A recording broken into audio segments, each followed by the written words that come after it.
साथियों नमस्कार।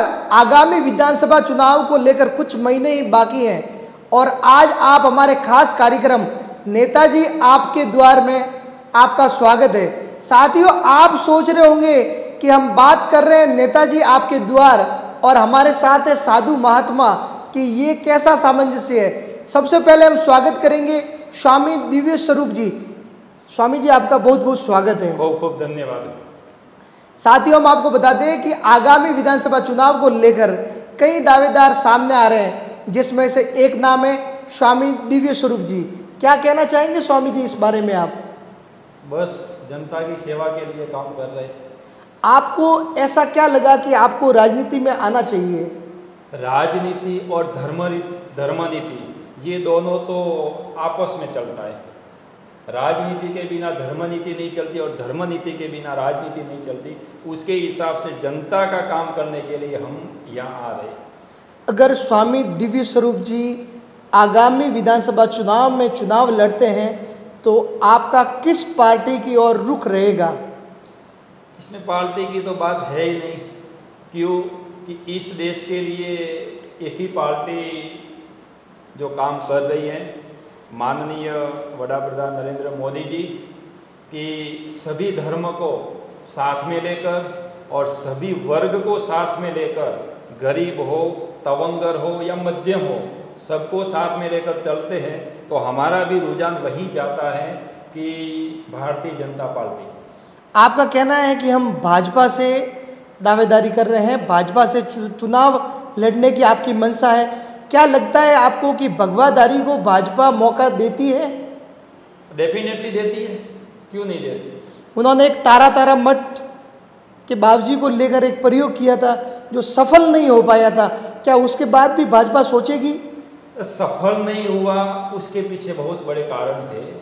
और जैसे तारा मठ के प्रतापपुरी महाराज को धन्यवाद देना मैं ये चाहता हूँ कि जो एक शॉर्ट टाइम के अंदर वहाँ पोखरण जाकर जो उन्होंने काम किया है वो दिल छू लेने वाली बात है।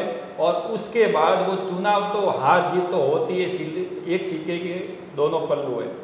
उसके बाद उन्होंने जो काम किया वो काबिले तारीफ है और सारी जगह पर आज भगवा लहरा रहा है पोखरण के अंदर।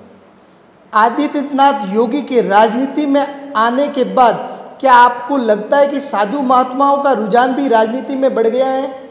जरूर बढ़ा है। आज योगी आदित्यनाथ जी ने जो काम यूपी के लिए किया है और अपने राजस्थान में भी काफ़ी सारे साधु महात्मा हैं, मैं सबका नाम नहीं लेता हूँ यहाँ। जैसे बालकनाथ जी, आज राजस्थान में एक देखा जाए तो लोगों की भावना है कि हमारा सीएम भी यूपी में योगी आदित्यनाथ जी, तो राजस्थान में बाबा बालकनाथ जी। और ये साधुओं का रुझान कोई अभी से बात नहीं है। आज गुजरात में देख लो, हमारे स्वामीनारायण के साधु भी एमएलए वहाँ पर है, विधायक है, वहाँ जनता का काम कर रहे।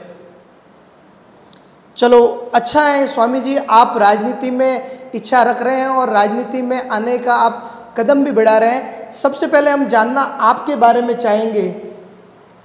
हाँ, मेरे बारे में तो ये है कि साधु का कुल और नदी का मूल ऐसे कुछ होता है नहीं। फिर भी आपने जो पूछा है तो आपकी बात का मैं क्योंकि कहने का मतलब ये है कि जब जनता अपना वोट देती है तो आगे वाले के बारे में वह पूरा जानना जरूर चाहती हैं। तो इसलिए हम अपनी दर्शकों के लिए जानना चाहेंगे कि दिव्य स्वरूप जी कहाँ से आते हैं, कौन हैं और क्या है उनके बारे में। जरूर मैं आपको बताऊं कि मैं सबसे पहले एक भगवाधारी हूँ, तो मेरी नात जात कोई होती नहीं है, लेकिन फिर भी लोगों को होता है ये कौन है। लेकिन मैं एक ही बात कहना चाहूँगा, मेरे धर्म के बारे में मत जानो।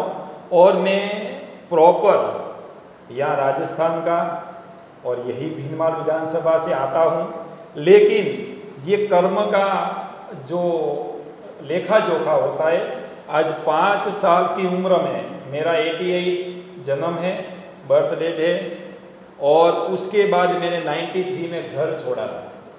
93 में घर छोड़ने के बाद मैंने 10 साल की उम्र में 98 में मैंने ये भगवा धारण किया था। और वहाँ से लेकर मैंने मेरा अभ्यास सरकारी अभ्यास मैंने किया, हमारा शास्त्र की अभ्यास किया, और उसके बाद ये संस्था ने हमें जहाँ जहाँ भेजा लोगों का काम करने के लिए। मैं देश और विदेश में मैं अमेरिका जाकर आया हूँ 3-4 बार, कनाडा में जाकर आया हूँ, अफ्रीकन काफ़ी सारे देशों में मैंने एक धर्म का प्रचार करने के लिए और एक संस्था को, वो संस्था कैसे विकास होती है उसके लिए मैंने ये सारा काम किया है। आप कितनी शिक्षा ग्रहण की हुई है? मैंने शिक्षा में ये किया है कि हमारे सनातन में जो संस्कृति होती है वहाँ मैंने हमारे शास्त्र की अभ्यास पढ़ना पड़ता है, तो मैंने राजकीय अभ्यास मैंने 10वीं तक किया, और उसके बाद मैंने हमारे धर्म के जो शास्त्र हैं उसके ऊपर हमने 9 साल तक हमने अभ्यास किया है। चलो अब हम एक बार फिर भीनमाल विधानसभा के ऊपर आते हैं। अगर आप चुनाव लड़ते हैं, आप दावेदारी करते हैं, आप आने वाले समय में विधायक के रूप में अपनी जनता के बीच आते हैं, तो ऐसे क्या 5 मुद्दे होंगे जो आप अपने स्थानीय मुद्दे होंगे, बाहरी मुद्दे कौन से होंगे जो 5 मुद्दे आप अपनी जनता के लिए वह कार्य जरूर करेंगे? देखो, मैं सबसे पहले आपको बता दूं कि राजकारण हमारा मुद्दा नहीं है। हमारा मुद्दा ये है, हमने तो हमारा बालपन से ये जीवन परोपकार के लिए शरीर दे दिया है। एक 5 साल की उम्र में घर छोड़ना कोई छोटी बात नहीं है। 10 साल की उम्र में गृहस्थाश्रम का ये त्याग करना और त्यागाश्रम में जाना वो कोई छोटी बात नहीं है। हमने तो ये सोच के आए हैं यहाँ कि लोगों का भला कैसे। हमारा शरीर तो पहले से जनता के लिए है। हमें आधी रात को कोई आकर कहे कि स्वामी जी ये काम करना है, तो हम तो पहले से कर रहे हैं। ये हमारे लिए कोई नई बात नहीं है। लेकिन आपने जो कहा है कि यहाँ भीनमाल विधानसभा के लिए, भीनमाल की जनता के लिए आप क्या करोगे, तो भीनमाल जनता के लिए मैं 5 मुद्दा आपको कहने जाऊँ, आपने 5 कहा है, वरना मुद्दे तो अगणित मुद्दे हैं। बिल्कुल, ये पूरी जो डायरी है ये हमारे साथ होती है, ये पेज होते हैं कि हम जहाँ जहाँ जाते हैं वहाँ से बनाते हैं कि भी जनता की क्या मांग है।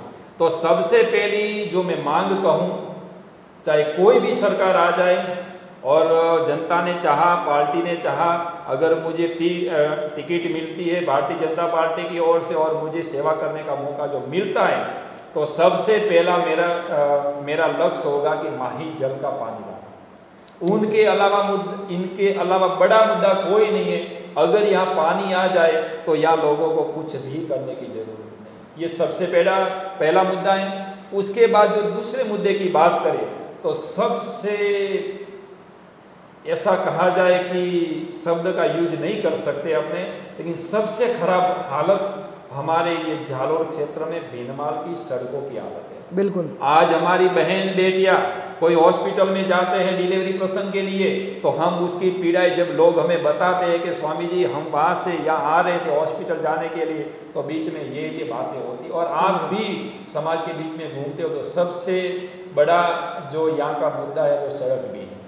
और उसके बाद जो आता हो तो पानी का, अरे बिजली का। बिल्कुल, आज बिजली सरकार कहती है, कांग्रेस की सरकार, के हम बिजली फ्री देते। अरे भाई, बिजली आती हो तो आप फ्री दो, बिजली नहीं है तो फ्री देने की बात ही नहीं है। आज खेडूत बेचारा 5 घंटे लाइट उसको मिलती है और लाइन जोड़ता है, यहाँ से बोर चालू करता है, वहाँ पहुँचते पहुँचते 10-15 मिनट लग जाती है, और वहाँ पानी 10 मिनट पानी चले और फिर से लाइट चली जाती है, आधा घंटा फिर से लगता है। तो मुश्किल से आज खेडूतों को 5 घंटे की लाइन में मुश्किल से 2 से 2.5 लाइन वो फुहारे की जो होती वो पानी पिला सकते। तो ये लाइट का बड़ा मुद्दा है। फिर कहा जाए कि छोटे छोटे मुद्दे, गाँवों में तालाब नहीं है, गाँवों में बहन बेटी पढ़ने के लिए उनके लिए व्यवस्था नहीं है। आज हमारी बेटी को पढ़ने के लिए कहीं दूर जाना है तो हमारा समाज देखता है कि भाई नहीं, हमें बाहर नहीं भेजना, हमारे गांव में स्कूल हो तो हम भेजें। तो सबसे बड़ा ये एजुकेशन का मुद्दा है, और एजुकेशन जिसके अंदर आ गया तो ये चीज़ ऑटोमेटिकली ये सब चीज़ आती होगी। तो ये हमारा प्राथमिकता के तौर पर रहेगा, पानी, लाइट और बिजली का और रास्ते का। मेरा एक सवाल है, उसको मैं चाहूँगा कि सिर्फ आप एक शब्द में उसका उत्तर दें। भीनमाल विधायक क्या अपने विकास की कसौटी पर खरे उतरे, हाँ या ना? अब उसके लिए हाँ या ना तो कहना मुश्किल है। विधायक महोदय से, उनसे जितना हो सका उतना प्रयत्न उन्होंने किया है। फिर भी हम ये कहते हैं कि भी सरकार कांग्रेस की थी, सरकार बीजेपी की थी, लेकिन हमें जरूर जागृत बन के जनता की भलाई के लिए काम करना पड़ता है। जिले को मुद्दे को लेकर आप भी काफ़ी सक्रिय रहे थे, आप क्या कहना चाहेंगे कि भीनमाल की जनता के साथ क्या अन्याय हुआ है? क्या बागोड़ा की जनता के साथ अन्याय हुआ है? क्या रानीवाड़ा की जनता के साथ अन्याय हुआ है? इसको लेकर आपका क्या कहना है? जरूर उसके लिए अन्याय हुआ है, और मैं आपको बताऊंगा, मैं 26 दिन तक भीनमाल में धरने में बैठा था, 26 दिन तक धरने में बैठा था, और अन्याय की तो कोई इसमें सीमा ही नहीं। बाग और भीनमाल के साथ तो समझो कि भी जिला न बन गया, वो अन्याय हो गया। लेकिन अपनी कहावत है या मारवाड़ी में कि एक तो लागोल हो वरने माथे जाए पास मरसो नौक्यो। हाँ, अशोक जी ने जिला तो नहीं दिया, और जिला भी नहीं देकर हमारे साथ सबसे बड़ा कुठाराघात किया। और मैं तो कहना चाहता हूं अशोक जी को, और पुखराज पाराशर जी को भी कहना चाहता हूं, वो हमारे धरने या स्थगित कराने के लिए आए थे। हाँ, मैं उसको सबसे बड़ा दोष देता हूं। क्यों? कि उन्होंने हमें आश्वासन दिया था। आश्वासन वो दिया था कि जिला तो जो कमेटी कहेगी तो बनेगा, तो हम उसके ऊपर मान लेते। लेकिन बागोड़ा की और रानीवाड़ा की हमें गारंटी दी थी कि जो गांव नहीं जाना चाहते उसको हम कतई नहीं भेजेंगे। और सबसे बड़ा बागोड़ा के साथ कुठाराघात किया है कि उसको जाकर वहाँ सांचौर में पटक दिया। हम उसका विरोध वो नहीं करते कि भी आपको मन चाहे वहाँ आप ले जा सकते हो, लेकिन ये मीरपरा गांव भीनमाल नगर पालिका से 3 किलोमीटर की दूरी पर है, तो उनको आज कुछ भी काम करने के लिए कम से कम 100 किलोमीटर प्लस जाना पड़ेगा। और ये देखो तो सही इनका कैसा काम है कि ये अफसर को मैं कहता हूँ कि आप इतना राजनीति में मत चले जाओ, जो सत्य है वो सत्य बात बताओ। आज बागोड़ा वाले जो लोग हैं उनको जो पंचायत समिति का काम करना है तो बागोड़ा जाना पड़ेगा, विधायक महोदय का काम है तो भीनमाल आना पड़ेगा, और उनको डिप्टी का काम है तो रानीवाड़ा जाना पड़ेगा, अगर उसको कलेक्टर का काम है तो सांचौर जाना पड़ेगा। अब जनता कैसे करेगी? और मैं रानीवाड़ा की बात करूँ, आपने रानीवाड़ा का जिक्र किया और जिक्र होना ही चाहिए। मैं कहता हूँ हर एक नेता के मुंह में सिर्फ बागोड़ा की बात नहीं, रानीवाड़ा की भी बात होनी चाहिए। क्यों? कि रानीवाड़ा का गांव हमारे यहाँ से 7 किलोमीटर पर पड़ता है।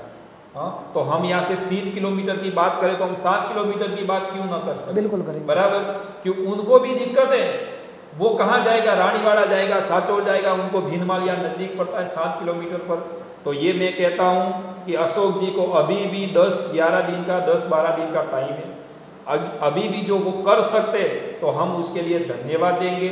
अगर उन्होंने नहीं किया तो मेरी सबसे बड़ी प्राथमिकता वो रहेगी, अगर जनता मुझे ये मौका देती है, जिताती है, और पार्टी मुझे जो टिकट देती है, तो मेरा सबसे बड़ा मुद्दा जो रहेगा वो ये रहेगा सबसे प्रथम कि भीनमाल को जिला कैसे बनाया जाए, और बागोड़ा और रानीवाड़ा का जो कोई गांव है वो हमारे अंदर कैसे लिया जाएगा। उसके लिए हमें धरना देना पड़ेगा, तो हम फिर से धरना देंगे और ये जरूर कार्य कराएंगे। राजेंद्र राठौड़ परिवर्तन यात्रा के दौरान भीनमाल आए थे, इस दौरान उन्होंने जिले को लेकर कई अपने बयान भी दिए थे। आप भी मिले होंगे, आपकी भी बात हुई होगी कि भाजपा क्या करना चाहती है भीनमाल के इस जिले विवाद को लेकर। जरूर राठौड़ साहब का मैं धन्यवाद प्रकट करता हूं कि यहाँ आकर उन्होंने वो जिले वाली बात कही, वरना नेता होते हैं, कहावत है कि जटे बळतू हुए न उठी हाथ नहीं गालो, जटे बळतू हुए उठी हाथ गालो तो क्या बड़ी जाओगे, कहावत है। लेकिन राठौड़ साहब ने और एमपी साहब ने हिम्मत करके जनता के बीच में बोला कि हम जरूर कोशिश करेंगे हमारी सरकार बनते ही कि बागोड़ा को भीनमाल में वापस लिया जाए, और भीनमाल कैसे जिला बनता है उसके लिए हम कोशिश करेंगे। और हमें भी जरूर विश्वास है, राठौड़ साहब ने, नेता प्रतिपक्ष ने बोला है कि हम भीनमाल को जिला बनाने के लिए जरूर मेहनत करेंगे, तो हम उसके पास से जरूर अपेक्षा रखते हैं कि वो जिला हमारा भीनमाल बने। आगामी विधानसभा चुनाव को लेकर देखा जाए तो भीनमाल विधायक लगातार 3 सालों से जीतते हुए आ रहे हैं। अगर भीनमाल विधायक पूराराम की चौधरी की छवि देखे जाए तो एक जिताऊ नेता है, तो आप किस तरह देखते हैं कि एक जिताऊ नेता का टिकट काटकर आपको मौका दिया जाए, ऐसा क्यों? हम ऐसे नहीं मानते हैं कि वो 3 टर्म से वो जीत रहे, 15 साल से वो लगातार एमएलए के पद पे हैं, लेकिन पार्टी की जो कुछ नियम होते हैं, हम नहीं कहते कि पूराराम जी भाई साहब को काट के आप हमें टिकट दो, बराबर, क्योंकि पार्टी का भी कुछ नियम होता है, काफ़ी सारे कार्यकर्ता हैं, सबको कहीं कहीं उनको भी संतोष करना पड़ता है, तो उसके लिए वो टिकट चेंज कर सकती। हम पूराराम जी को काटने की कतई बात नहीं करते, और पूराराम जी ऐसे इंसान है ही नहीं, बराबर, कि वो कटवा कर जाए, वो स्वयं उनको लगा होगा या कहा होगा, वो हम नहीं कह सकते। वो भी विधायक महोदय हैं, बड़े नेतृत्व के साथ बैठते हैं, तो शायद क्या पता उन्होंने स्वयं कहा हो कि भाई अब मैंने यहाँ 6 बार चुनाव लड़ लिया है, अगर आप चाहो तो दूसरे को टिकट दे सकते हो। और पूराराम जी भाई साहब का हमें विश्वास है, अगर हमें जो पार्टी का आशीर्वाद मिलता है तो पूराराम जी भाई साहब जरूर हमारे साथ रहेंगे और पार्टी का काम करेंगे। आगामी विधानसभा चुनाव को लेकर आप अपनी दावेदारी कर रहे हैं, आप किस तरह अपने दावेदारी पेश कर रहे हैं और किस तरह आप फील्ड में घूम रहे हैं, किस तरह पार्टी से आप मिल रहे हैं और जनता भी ये आपकी किस तरह साथ रहेगी? इसमें ये बात है कि टिकट के लिए तो पार्टी ने जो क्राइटेरिया सेट किया है उसके हिसाब से हो सकता है, लेकिन आज सभी अपनी अपनी शक्तियाँ के हिसाब से मिलने का करने का होता है। तो हमारे भी गुजरात में ये लास्ट जो चुनाव हुए उसके अंदर हमारे स्वामीनारायण संप्रदाय को बहुत बड़ा जिम्मेदारी दी थी, तो मैंने पूर्व में गांधीनगर अपने अमित भाई शाह के जो क्षेत्र जो आता है लोकसभा क्षेत्र, वहाँ हमने खूब सारा काम किया है, और अहमदाबाद के अंदर काफ़ी सारे, गुजरात में नाम गिनाने जाऊँ तो कितने गिनाऊँ, लेकिन हमारे स्वयं के जो स्वामी जी हैं DK स्वामी, आज वो जम्बूसर की सीट से वो MLA हैं, विधायक हैं और जनता का काम कर रहे हैं। उसी के माध्यम से हम दिल्ली में अपने जो वरिष्ठ जो नेतागण हैं उनके सामने हमने बात कही थी, तो उन्होंने भी जरूर कहा था कि आज हमें भी आपके जैसे नेताओं की ज़रूरत है ताकि वो जनता का काम करें।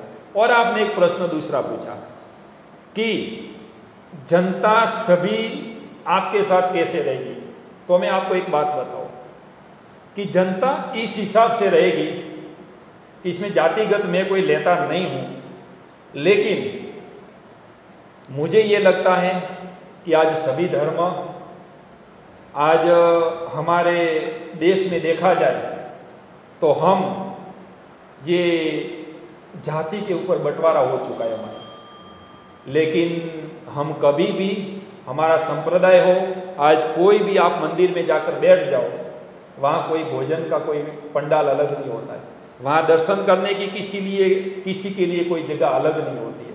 तो इसलिए हम कहते हैं कि हमारे भील समाज के भाई हो, हमारे मेघवाल समाज के भाई हो, हमारे ब्राह्मण समाज के भाई हो, हमारे चौधरी समाज के हो, राजपूत समाज के हो, या अन्य हर समाज के, ब्राह्मण में काफ़ी सारी कास्ट है, चौधरी में काफ़ी सारी कास्ट है, और अगर इसके अलावा भी, आज मैं कोई जातिवाद की बात नहीं करता हूँ, हमारे वहाँ गुजरात में ले लो जम्बूसर की सीट पर, वहाँ कितने सारे मुस्लिम भाई थे, वो आज जातिवाद के ऊपर नहीं देखते, आज वो मोदी को देखकर देखते हैं कि कौन आज काम करता है।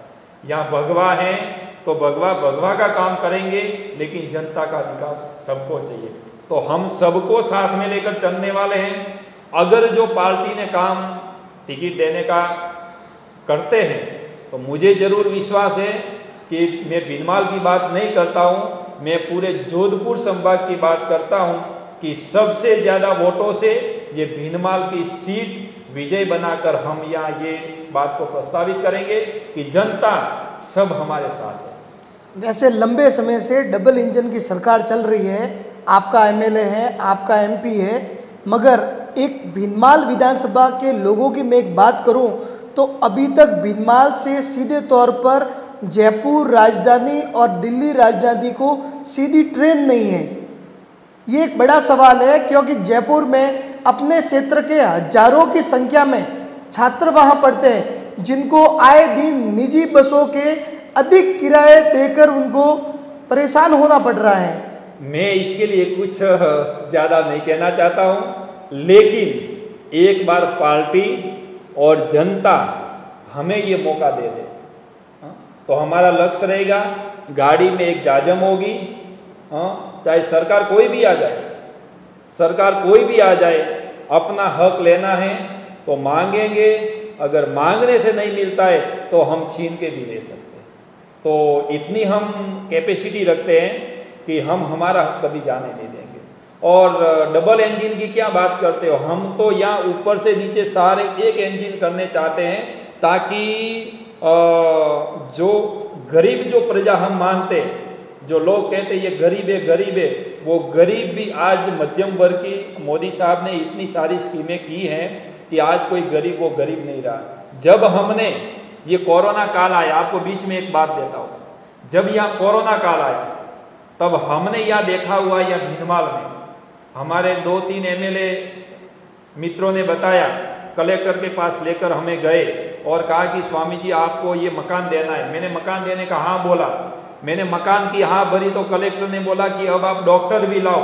फिर मैंने डॉक्टर भी लाया, डॉक्टर लाने के बाद बोला नर्सिंग स्टाफ लाओ, मैंने नर्सिंग लाया। धीरे धीरे करके कलेक्टर को मैं धन्यवाद देता हूँ, क्यों एक साथ कहेंगे तो मैं मना कर देता, मुझे धीरे धीरे करके मेरा पूरा हाथ पकड़ लिया। फिर जाकर उन्होंने कहा स्वामी जी ये पूरी हॉस्पिटल आपको करनी। मैंने यहाँ पर कम से कम 1-1.5 महीने तक यहाँ कोरोना की हॉस्पिटल ऑक्सीजन में गुजरात से मंगवाता था। गुजरात की सरकार को धन्यवाद है कि वो मुझे सेट करके यहाँ देती थी ऑक्सीजन। मैंने जनता का काम किया है, तब मैंने मेरी हॉस्पिटल में देखा है कोई नात जात पात, सुखी हो गरीब हो, सभी एक लेवल से आते थे, सभी एक लेवल से आते थे। तो हमारी सरकार जो अगर बनती है, जनता साथ देती है, तो जाति को हम छोड़ देंगे एक साइड में और जनता का विकास करने का हम सोचेंगे, और हम मफत देने का नहीं सोचते। आज आपने देखा होगा ये राहत कैंप चल रहे हैं, बिल्कुल। क्या राहत कैंप में है? राहत कैंप में है क्या? कुछ नहीं है। आज आपको पटवारी का काम करवाना है, 6 महीने से पटवारी नहीं आता है, कहाँ से आएगा? वो तो राहत कैंप में बैठा हुआ। और अभी हमने बहुत एक हमारे जो गरीब भाई हैं उनके साथ में अशोक सरकार ने इतनी मजाक की है, इतनी क्रूरता की है कि इनसे अच्छा तो न देते तो अच्छा है। आज इतना पड़ीके में जो हल्दी दी है, जो मिर्ची दी है, अरे भाई वो खाने लायक भी नहीं। क्यों हमारे गरीब को आप मार रहे हो? इनसे बेस्ट आप देने का मना कर दो। बिल्कुल। हाँ, और ये नया भूत लाई है जो अभी सरकार की फोन। अब भाई हम ये मीडिया पे देखते हैं कि वो बुढ़ी औरत है बेचारी, हमारी माँ है, अब वो स्क्रीन वाली फोन लेकर वो रील बनाने बैठी है। हाँ? आज लोगों का घर टूटेगा कि जुड़ेगा? फोन से घर जुड़ता नहीं है, घर टूटता है। क्यों टूटता है? आज तो फोन दे दिया, 1 महीने के बाद 2 महीने के बाद बैलेंस भरना पड़ेगा, 300 रुपया डालना पड़ेगा। तो ये तो मैं सीधा अशोक सरकार के ऊपर आरोप लगाता हूँ कि उन्होंने ये अपनी जो मोबाइल जो कंपनी है, नेट धारक जो कंपनी, उनके साथ गहलोत सरकार की सांठ-गांठ है, इसके लिए कि हम यहाँ इतने लाख फोन बांटेंगे तो इतने कनेक्शन होगा और आपको इतना पैसा मिलेगा। तो जरूर न जरूर मैं सीधा आरोप लगाता हूँ अशोक गहलोत सरकार के ऊपर। एक तो फोन में गड़बड़ी की है, 1300-1400 रुपया का फोन है, और उसके ऊपर ये जो नेट धारक जो कंपनी वोडाफोन हो, एयरटेल हो, जो कंपनी हो, जियो वगैरह, उनके साथ इन्होंने जरूर कुछ न कुछ पैसों का सेटिंग करके ये सब धंधा किया है। वैसे मैं आपसे एक अंतिम सवाल करना चाहूँगा, राजनीतिक सवाल है कि गुजरात जैसे आपका गढ़ कहा जाता है, वहाँ से आपके टिकट के लिए किस तरह प्रयास किए जा रहे हैं? क्योंकि सीधी सी बात है कि टिकट की दौड़ में जो प्रथम पंक्ति पर आएगा उसको ही टिकट मिलेगा, क्योंकि भाजपा का टिकट भीनमाल विधानसभा में एक ही है। इसको लेकर दौड़ तो लगानी ही है। इसको लेकर आप अपनी दौड़ किस तरह देखते हैं? आपका मजबूत पक्ष किस तरफ है? देखो, मैं दौड़ में कोई गुजरात से ऐसी दौड़ नहीं लगाता हूँ। क्यों? कि भारतीय जनता पार्टी कभी भी ऐसी दौड़ से टिकट नहीं देती। वो टिकट देती है कि जनता के बीच में कैसा माहौल है। आज बीजेपी सरकार के पास, बीजेपी पार्टी के पास मैं कहीं और रास्ते से जाऊंगा, बराबर, और टिकट ला दूंगा और जीतूंगा नहीं तो कोई मतलब नहीं है भाई। आज बीजेपी पार्टी अगर जो मुझे टिकट देगी तो यहाँ की जनता की राय है। जनता को चाहिए कि अब हमें सभी जाति धर्म छोड़ के हमें एक होकर रहना है। इसलिए आज मैं कहीं पर भी घूमता हूँ, मैंने आपको मेरी डायरी, ये डायरी जो आपको बताई, वो डायरी के अंदर सारा डेटा हम लिख के रखते हैं कि ये गांव में जाना है तो इस गांव को क्या जरूरत है। तो आज जनता कहेगी कि हमें ये चाहिए, उस जनता के हिसाब से मैं टिकट मांगता हूँ, न कि गुजरात के रास्ता तो मेरा भी गुजरात से लेन देन है तो आना जाना हो सकता है, बिल्कुल, वरना मैं टिकट लाऊंगा तो यहाँ की जनता कहेगी और जनता के हिसाब से ही पार्टी मुझे टिकट देगी, तो और उसी हिसाब से मैं काम करूंगा। बहुत बहुत धन्यवाद स्वामी जी। साथियों, आगामी विधानसभा चुनाव को लेकर आप माहौल भीनमाल विधानसभा का देख रहे हैं, जिसके अंतर्गत दिव्य स्वामी जी जो स्वामीनारायण से अपने ताल्लुकात रखते हैं, वह भी भीनमाल विधानसभा से इस बार दावेदारी कर रहे हैं। वैसे साथियों, आने वाले समय ही बता पाएगा क्या दिव्य स्वामी जी को मौका मिलेगा या नहीं, ये तो सत्ताधारी दल ही तय कर पाएंगे।